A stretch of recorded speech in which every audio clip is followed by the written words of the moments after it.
فطوعت له نفسه قتل أخيه فقتله فأصبح من الخاسرين.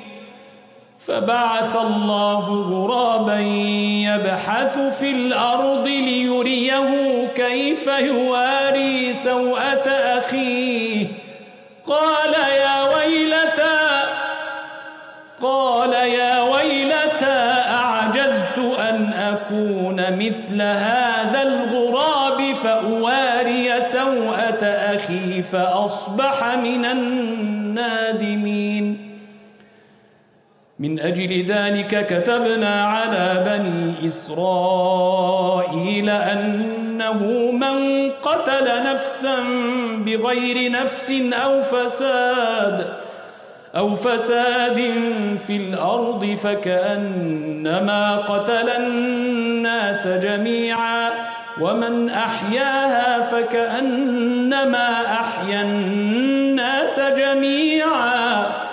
ولقد جاءتهم رسلنا بالبينات ثم إن كثيرا منهم بعد ذلك في الأرض لمسرفون.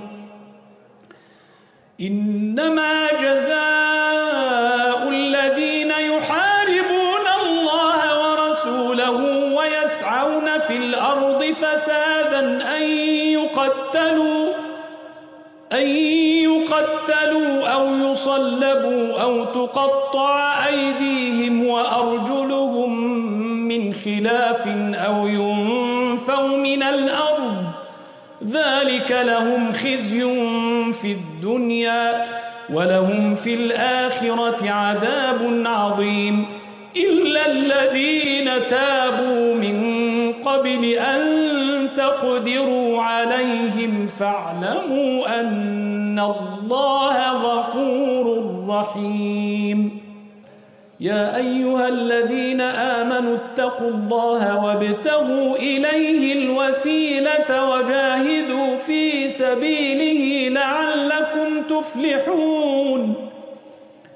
إن الذين كفروا لو أن لهم ما في الأرض جميعا ومثله معه ليفتدوا به من عذاب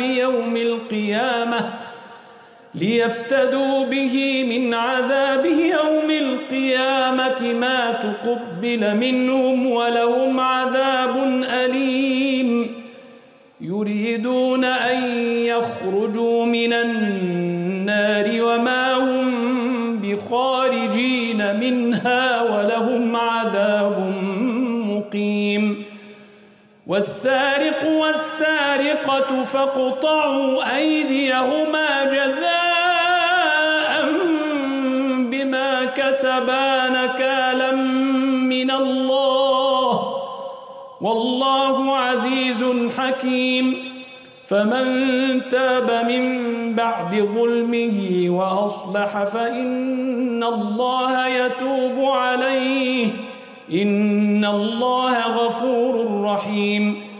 ألم تعلم أن الله له ملك السماوات والأرض يعذب من يشاء ويغفر لمن يشاء والله على كل شيء